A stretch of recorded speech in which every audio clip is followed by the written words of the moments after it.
At the Masters 1000 event, a war of words have broken out between some key figures. At a tournament that is nicknamed the fifth Grand Slam of tennis, it is ironic that Novak Djokovic's biggest battle has been off the court. The world number one holds the position of president of the Players' Council, a body set up to speak on behalf of those on the tour and give their recommendations to the board of directors. However, in recent days the group has come under heavy attack following the removal of ATP CEO Chris Kermode, a decision that has been backed by some members of the council, although Djokovic is staying coy on what he thinks. "I don't want to express myself as for or against. I'm part of the council, I'm president of the council, and I have responsibility and confidentiality that I have to be responsible to," said Djokovic. "By sharing that information I expose myself, and I become liable to breach of confidentiality within that structure. So I'm not willing to risk that, because I respect the governing structure." To add to the fiasco, the Serbian has come under fire from two of his biggest rivals. Both Rafael Nadal and Roger Federer have said they received a lack of communication from the body, something Nadal said he was disappointed with earlier this week, a sentiment echoed by Federer on Sunday during his press conference with the Swiss German press. "Unfortunately Djokovic, had no time," said Federer. "That's hard to understand for me. I want to know what the motive was, and what Kermode does not seem to have done well. I would have tended to be more for him." At an impasse, the war of words continues, and so does the media scrutiny. The main reason for this is the lack of clarity there is. In recent months there has been talk of a new vision for the future of the sport by the council, but it has been mainly behind the scenes. Little has been said about what the selection process to replace Kermode will be. Furthermore, the secrecy of the council's vote has raised questions about if the structure of the ATP Tour should be more transparent. Brazilian doubles specialist Bruno Soares serves on the council. During an interview with Global Esporte, the 37-year-old said the decision to keep their vote on Kermode's future secret was because there was a divide among the members. In other terms, the decision was a gentleman's agreement and not mandatory. "I do not think the dialogue has failed. I at least talked to the vast majority of the people I represent. I think each of the council has played its part," said Soares. "Obviously it is difficult to talk to everyone, but what happens is that the subjects are always exposed, everyone is aware. If anyone has any doubts, it is up to the person to look for his representative in the council, who ask questions and to suggest things. So we cannot always find everyone. Me and Jamie Murray represent from 1st to 100th in doubles. Imagine running after 100 tennis players. We communicate a lot by email, but a lot of things are up to people who have an interest in looking for us." The Djokovic lead council has no direct involvement in the decision to remove Kermode. Under the current structure, they debate topics and pass their feedback to the three players' representatives, who make the decisions. Those individuals are Tennis Channel executive David Egdes, Sportradar's Director of Communications Alex Inglot, and former player Justin Gimelstob. "I think Chris Kermode did a great job. He was a great president in those 5 years that he had. Now another year to complete the 6, were 2 mandates," Soares explained. "This week, we had a meeting with the Players' Council staff with the tournament board staff. Dialogue is increasing, and this is how we will achieve our goals. In the end, everyone wants it to get better. We want the tournaments to improve, the tournaments want us to participate. It's a business. Everyone wants to earn more, make more money. I think working together is the way to do it. It is only hoped that the new leader of the ATP will reunite the tour once more. Whoever that will be. Although Federer has laid out his opinion on the qualities the candidate must have. We need, I guess in my opinion, someone who knows the game," he said. "Otherwise, we will lose a year to that person meeting all the people. We've had it in the past, it takes a lot of time." Yeah, a lot of work ahead of us to say the least. With so much drama going on, it is sometimes easy to forget about the matches that are taking place at the Indian Wells Tennis Garden. The BNP Paribas Open has served as a platform for the North American country to showcase their trio of success stories. Donnie's Shapovalov photo by Chrysaline Kayo, copyright at Sport Vision. 8 years ago Milos Raonic was the sole Canadian success story of the BNP Paribas Open in Indian Wells. At the age of 20, he received a wild card into the main draw of the 2011 tournament, stunning 13th seed Marty Fish en route to the third round. During that year Raonic was the only player from his country, man or woman, to score a main draw win in the event. At that time, there were only 4 players in the top 200 from the North American country, with 2 of those in the top 100. Now there is a trio of rising stars paving the way for a new era of Canadian tennis. Denis Shapovalov, Felix Auger-Aliassime and Bianca Andreescu have all cracked the top 100 before their 19th birthday and have already enjoyed success in the Californian desert in 2019. We can never take credit for all this. We are a facilitator, Tennis Canada Chief Executive Michael Downey told the Canadian press on March 5. At the end of the day, there are many parents, many external coaches and the players themselves that go on court and actually win these matches. 18-year-old Auger-Aliassime has posted the most high-profile win of the trio so far in Indian Wells. On Saturday, he eased to a comprehensive straight sets win over Australian Open semi-finalist Stefanos Tsitsipas. Teenager has been regarded as a tennis prodigy throughout his junior career and with good reason. At the age of 14, he qualified for the main draw of a challenger event for the first time. He also is a former U.S. Open boys champion and is one of the youngest players of all time to win a challenger title at the age of 16 years and 10 months. More recently he was runner-up at the Rio Open, which is a ATP 500 event. I want to win as much as I can. I want to go as far as I can as a player. I don't know what my limits will be, but I try to work hard every day to go as far as I can, he proclaimed after defeating Tsitsipas. I probably want to feel all the emotions that I can feel on these courts, win as many trophies as I can. Embed from Getty Images. The achievements have drawn praise from Davis Cup teammate Shapovalov, who is almost 16 months older than him. Nicknamed Chapo, for short, he is still the youngest semi-finalist in the history of Masters 1000 events dating back to 1990. Achieving that milestone at the 2017 Canadian Open at the age of 18. For Felix to get his first top 10 win, I was so pumped, said Shapovalov. I remember still warming up, and I was asking my team, I was like, did they just finish? It was so quick. He really just outplayed Stefanos, from what I saw. So I was really happy for him. I gave him a big hug. Still in the search for his maiden ATP title, Shapovalov kicked off his Indian Wells bid with a 6-3, 6-4 win over Steve Johnson, setting up a clash with Marin Cilic in the third round. Regardless of his lack of silverware, he remains the second youngest player in the top 100. Boasting a win-loss record of 8-5 so far this season. Obviously it's a tough one. I haven't thought too much about it. Played him once before, so I kind of have a feel of him going into the match, but he's a tough player, Shapovalov said of Cilic. He was playing really well, so I'm expecting a battle. I feel good, as well. I'm looking forward to it.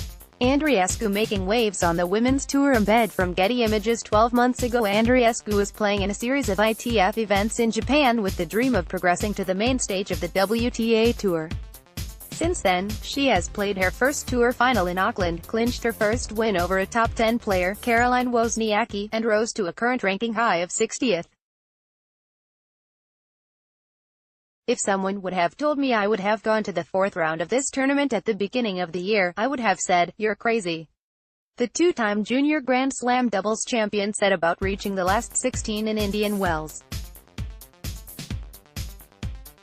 "It's just an incredible experience.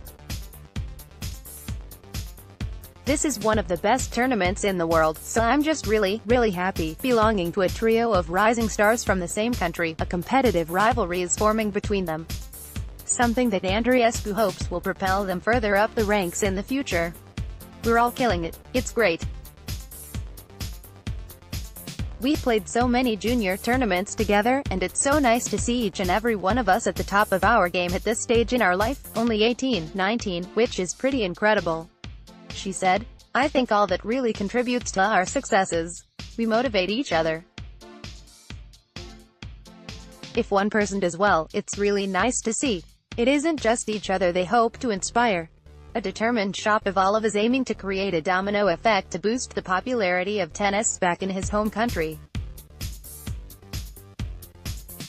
In 2018, a survey conducted by Tennis Canada found that 6.6 million Canadians played tennis at least once over a 12-month period. Furthermore, 60% of respondents said they were interested in the sport, placing tennis in 5th place out of 14 sports that was surveyed. To be honest, I'm not shocked.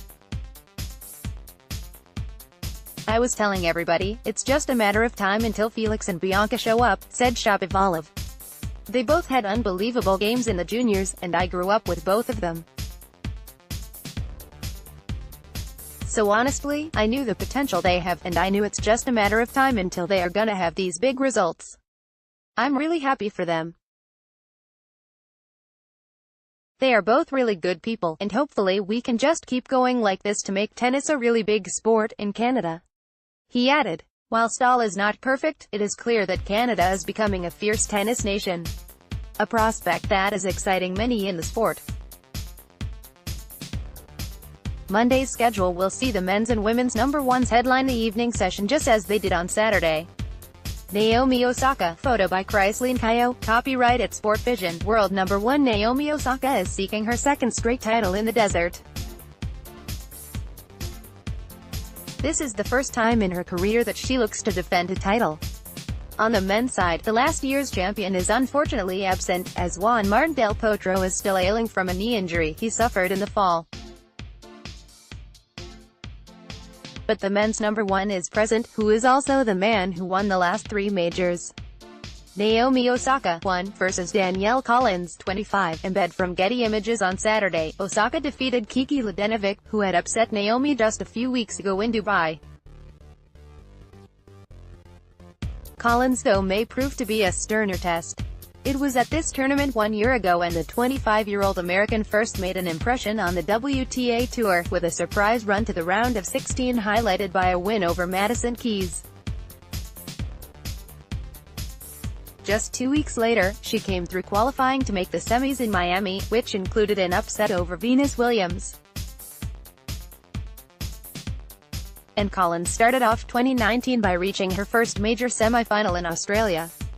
She is a fiery competitor, who will not hesitate to roar in her opponent's direction after winning a point. And she has a big game that can completely overpower the opposition when it's clicking, as we saw in her 6-0, 6-2 upset of Angelique Kerber in Melbourne. Osaka can match that firepower, and more importantly, has stronger defensive skills to match.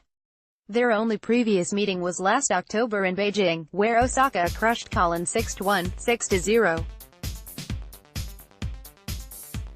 I think this will be much tighter, as Collins is fully comfortable playing on US hard courts.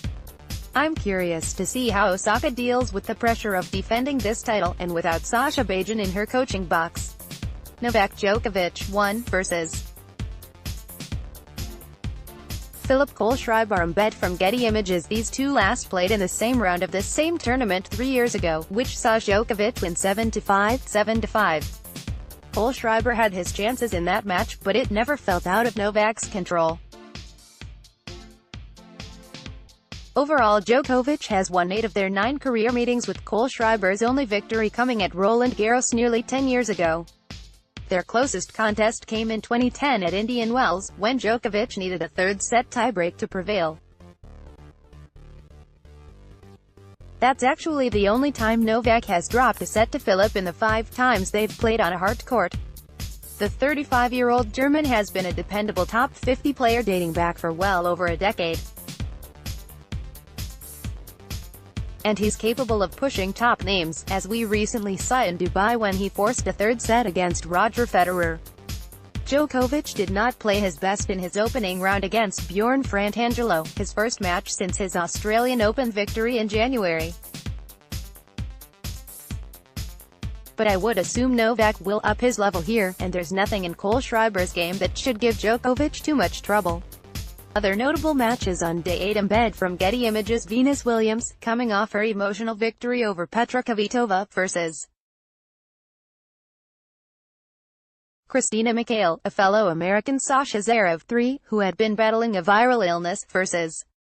Jan-Lennard Struff, a fellow German in a battle of rising ATP stars. Felix Auger-Aliassime, fresh off his upset of Stefanos Tsitsipas, vs. Yoshihito Nishioka, who impressively took out Roberto Bautista Agut on Saturday. It will be firepower against finesse, with Dominic Thiem, 7, vs. Giles Simon, 27. The former world number 1 believes his group of peers didn't do the right job concerning calls for a change in leadership. Rafael Nadal at the 2019 Australian Open. Photo Roberto Dell'Olivo. Former world number 1 Rafael Nadal has said he is disappointed about the lack of communication he received from the ATP Players Council over calls for the removal of ATP CEO Chris Kermode. Last week it was confirmed that Kermode's tenure at the governing body of men's tennis would come to an end later this year after failing to win support of the 3 players' representatives. A decision that has generated a mixed response. Earlier this year, Canadian player Vasek Pospisil sent an email calling for a CEO that first and foremost represents our interests. Novak Djokovic, who is the president of the council, has been named as a key driving force in calls for change and reportedly voted for Kermode's removal. Although the results of that vote are confidential and the Serbian has remained neutral about the development when speaking to media in Indian Wells. Whilst the Players' Council are separate to the 3 individuals that decided Kermode's fate, 11-time French Open champion Nadal has criticized their handling of the situation. The Players' Council issues advisory decisions to the board of directors. Members are elected by their peers. I can't say much about this because, as you know, I am outside of the politics, and I'm being honest. Nobody from the council came to me to explain why this stuff happened, Nadal said following his 6-1 win over Jared Donaldson at the BNP Paribas Open.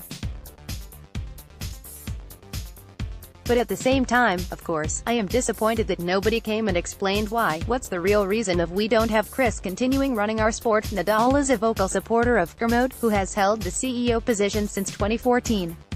Previously describing his removal as counterproductive, clearly bemused by the situation, the Spaniard said he never even received an email or text from a member of the council concerning a potential change in leadership.